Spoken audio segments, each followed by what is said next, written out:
శ్రీమాత్రే నమ. జయ గురు దత్తాత్రేయ నమ.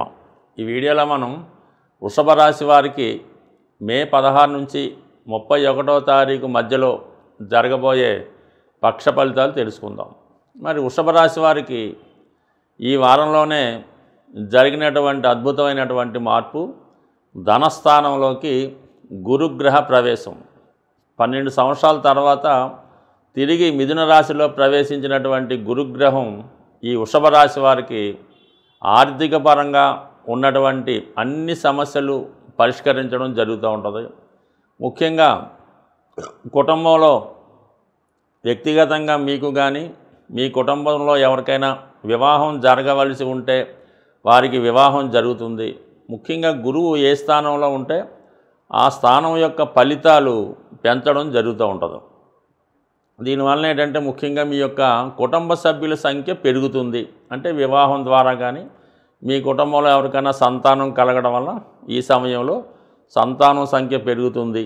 అలాగే ఆర్థిక పరంగా మీ యొక్క సేవింగ్స్ పెరుగుతాయి. అంటే ధనం రావడం సంపాదించడం ఓకే, కానీ నిల్వధనం ఎక్కువగా ఉంటుంది. కాబట్టి దాన్ని బట్టి ఆర్థిక పరంగా ఈ శుభకార్యాలు, వివాహాలు ఇటువంటివన్నీ కూడా జరిపించుకోవడం బాగుంటుంది. అలాగే దూరం అయినటువంటి మీ కుటుంబ సభ్యులు తిరిగి మళ్ళా మీ కుటుంబంలో కలుసుకునే అవకాశం ఉంటుంది. ఇది కూడా ఈ రాశి వారికి ఒక శుభవార్తగానే మనం భావించవచ్చు.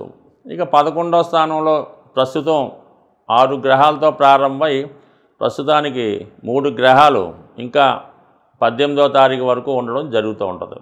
అంటే 18వ తారీఖు వరకు రాహు ఏకాదశ స్థానంలో ఉండడం వల్ల చాలా వరకు విదేశ మిత్రులు కలిసి వస్తారు. ఏదైనా ఒక పెద్ద సంస్థలో ఉద్యోగ ప్రయత్నం చేస్తున్న వారికి ఇదే అనువైనటువంటి సమయం. రాహువు శని కలిసి ఉన్నప్పుడు పెద్ద పెద్ద పారిశ్రామిక సంస్థల్లో కానీ, లేదంటే cinema industry, software industry, railways మొదలగు డిపార్ట్మెంటుల్లో ఉద్యోగ ప్రయత్నాలు చేస్తున్న వారికి చాలా అనుకూలంగా ఉండే అవకాశం ఉంది. 18వ తారీఖు తర్వాత రాహు దశమ స్థానంలోకి స్వక్షేత్రంలోకి రావడం జరుగుతుంటుంది. ఒక విధంగా ఇది కొంతవరకు ఈ మెడికల్ డిపార్ట్మెంట్లో వాళ్ళకి, లేదంటే ఆర్థిక శాఖలో ఉన్న వాళ్ళకి చాలా వరకు అనుకూలించే అవకాశం అయినప్పుడు కూడా లాభంలో ఉన్నటువంటి గ్రహం ఎక్కువ జాతకుడికి లాభాన్ని, అతను మనసులో ఉన్నటువంటి ఆలోచనలు నెరవేరే విధంగా ప్రయత్నం చేస్తుంది.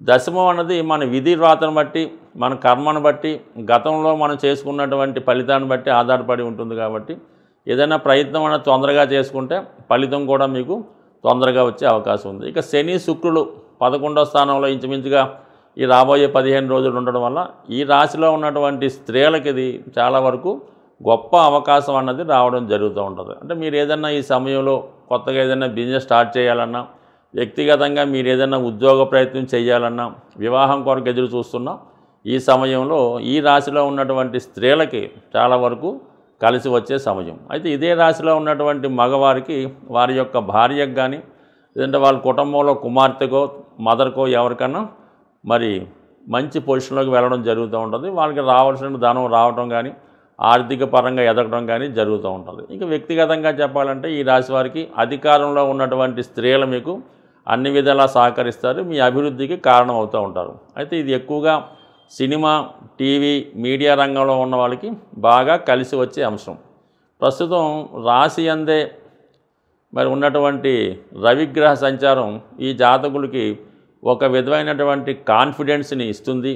మనం జీవితంలో ఏదన్నా సాధించగలము అన్నటువంటి ధైర్యాన్ని కూడా ఇవ్వడం జరుగుతూ ఉంటుంది. అయితే కొన్ని సందర్భాల్లో అధిక శ్రమ వల్ల అనారోగ్య సమస్యలు కూడా వచ్చే అవకాశం ఉంది. కాబట్టి సుమారుగా ఇది ఎండాకాలం కూడా నడుస్తుంది. కాబట్టి వృద్ధులైన వారు బయట తిరగకుండా జాగ్రత్త పడితే మంచిది. అయితే 10వ స్థానంలో ఉన్నటువంటి బుధగ్రహం కూడా మీకు కుటుంబ అవసరాలకు ఏదో ఒక ఖర్చు రావడం జరుగుతూ ఉంటుంది. అంటే ఏదైనా ఇప్పుడు పిల్లల చదువు కోసం కానీ, ఎలక్ట్రానిక్ పరికరాల కోసం కానీ, స్వతంత్రంగా మీ యొక్క ఎంటర్టైన్మెంట్ కొరకు కానీ మొత్తం మీద ఈ రాశి వారికి ఇంచుమించుగా ఈ రాబోయే 15 రోజులు చాలా అనుకూలమైనటువంటి ఫలితాలు ఉండడం జరిగింది. మీ యొక్క రాశి కూడా 2 శుభగ్రహాల మధ్య ఉండడం వల్ల చేపట్టిన ప్రతి కార్యక్రమం వ్యక్తిగతంగా మీరు ఏది చేసినా కూడా అది 100% సమకూరే అవకాశం ఉంది. కాబట్టి ఏదైనా ఆర్థిక పరంగా అంటే లాభస్థానంలో గ్రహాలు, ధనస్థానంలో గ్రహాలు ఇవన్నీ కూడా మిమ్మల్ని చాలా కాలంగా ఉన్నటువంటి ఆర్థిక పరమైనటువంటి సమస్యల నుంచి బయటపడవేయడం జరుగుతుంది. ఈ పక్షంలో ప్రధానమైనటువంటి గ్రహాలైనటువంటి రాహువు, కేతువు, గురువు మారడం జరిగింది. ఎప్పుడైనా శుభగ్రహాలు రాశి మారినప్పుడు పెద్దగా ఎవరిని ఇబ్బంది పెట్టవు, కానీ ఈ పాపగ్రహాలైనటువంటి శని, కుజ, రాహు, కేతు మారినప్పుడు ఆ మారిన భావాన్ని బట్టి ఏదో ఒక సమస్య రావడం జరుగుతూ ఉంటుంది. మరి ప్రధానంగా రాహు ఇప్పుడు రాశి స్వక్షేత్రంలోకి రావడం వల్ల రాహువు అత్యంత బలవంతుడై ఉంటాడు. అంటే రాహు ఎప్పుడు కూడా చెడు కార్యక్రమాలకి, అవినీతికి, సంఘ విద్రోహ చర్యలకి కారణం అవుతూ ఉంటాడు. కాబట్టి ఎవరి జాతకంలో అయినా సరే రాహు ఏదో విధంగా వాళ్ళని స్ట్రగుల్ చేయడం జరుగుతూ ఉంటుంది. మరి మారేడు కాబట్టి ముందుగా రాహు పెట్టే ఇబ్బందుల నుంచి బయటపడాలంటే కంపల్సరిగా రాహుగ్రహానికి పరిహారం చేసుకోవాల్సి ఉంటుంది. రాహుతో పాటు కేతువు కూడా ఉంటాడు. కాబట్టి సాధ్యమైనంత వరకు మన అదృష్టవశాత్తు ఈ నెల అంటే ఈ పక్ష ప్రారంభంలోనే 16వ తారీఖున సంకష్టహర చతుర్దశి. ఆ చతుర్దశి రోజు వినాయకుడికి అభిషేకం కానీ, హోమం కానీ, ఏదైనా గరికతో అర్చన కానీ, ఏదో పూజా కార్యక్రమం చేసుకోవడం వల్ల దాని తర్వాత వచ్చే అమావాస్య రోజు కానీ, శుక్రవారం రోజు కానీ, ముఖ్యంగా అమావాస్య అయితే మంచిది, ఏదైనా అమ్మవారి ఆలయంలో, ఎస్పెషల్లీ కనకదుర్గ అమ్మవారి ఆలయంలో మరి విధి విధానంగా అమ్మవారి కుంకుమార్చన చేయడం, వీలైతే ఒక 4 కొబ్బరికాయలు అమ్మవారి ఆలయంలో ఇవ్వడం వల్ల కంపల్సరిగా రాహు అనుగ్రహానికి కుదురుతుంది. రాహు మనకి అనుగ్రహించాడంటే చాలా చక్కని ఫలితాలు ఇవ్వడం జరుగుతుంది. రాహు ఇచ్చాడంటే ఫలితం చాలా హై లెవెల్లో, టాప్ లెవెల్కి వెళ్ళిపోవడం జరుగుతూ ఉంటుంది.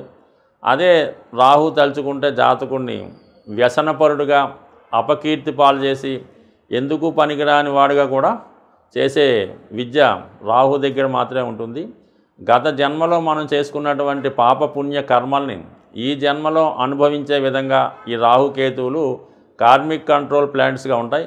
ఎప్పుడైనా రాహుకేతు మారినప్పుడు కంపల్సరిగా అటు విఘ్నేశ్వరుని, ఇటు అమ్మవారిని ప్రార్థించుకోవడం వలన రాహుకేతువుల అనుగ్రహం లభిస్తుంది. అయితే గురువు కూడా ఇప్పుడు మారాడు కాబట్టి ఏదన్నా ఒక పాపగ్రహం యొక్క ఫలితం, చెడు ఫలితం తగ్గడం ఎంత ఇంపార్టెంటో, శుభగ్రహాన్ని కూడా బలవంతంగా ఇంకా డెవలప్ చేసుకుంటే అవి ఇంకా శుభ ఫలితాలు ఇచ్చి ఈ పాపగ్రహ ఫలితాలని తగ్గించడం జరుగుతుంది. గురువు యొక్క అనుగ్రహం కావాలంటే కేవలం దత్తాత్రేయుడు, షిరిడి సాయిబాబా వారు, లేదంటే మీ యొక్క కులదైవం, మీ కులగురువు, మీకు విద్య నేర్పిన గురువు, వాటి అంతటికన్నా ఇంపార్టెంట్ మీ యొక్క జన్మనిచ్చినటువంటి తల్లిదండ్రులు. వీళ్ళని సేవించడం వల్ల, పూజించడం వల్ల గురుబలం పెరుగుతూ ఉంటుంది. ఇంకా ఈ అవకాశం లేని వారు ఇవన్నీ మన వల్ల అనుకుంటే మీరు ఏదన్నా ఒక గోశాలకు వెళ్ళి గోవుకి సేవ చేయడం కానీ, వ్యక్తిగతంగా రైతుల దగ్గర ఉన్నటువంటి గోవుకి శుభ్రంగా పూజాది కార్యక్రమాలు నిర్వహించడం వల్ల కూడా గురువు యొక్క అనుగ్రహం లభిస్తూ ఉంటుంది. వీటన్నిటికన్నా ఇంపార్టెంట్ ఏంటంటే తల్లిదండ్రులు ఏమైనా ఇబ్బందుల్లో ఉంటే వారికి ఎటువంటి ఇబ్బందులు లేకుండా వారికి కావాల్సిన సదుపాయాలు చేయడం వల్ల కూడా మీకు ఈ గురుబలం పెరుగుతుంది. గురుబలం పెరిగితే అన్ని గ్రహాలు కూడా మీకు అనుకూలమైన ఫలితాలు ఇవ్వడం జరుగుతూ ఉంటుంది. ఈ చిన్న పరిహారంతో మీ జీవితాన్ని బ్రహ్మాండంగా చక్కదిద్దుకుంటారని ఆశిస్తూ స్వస్తి.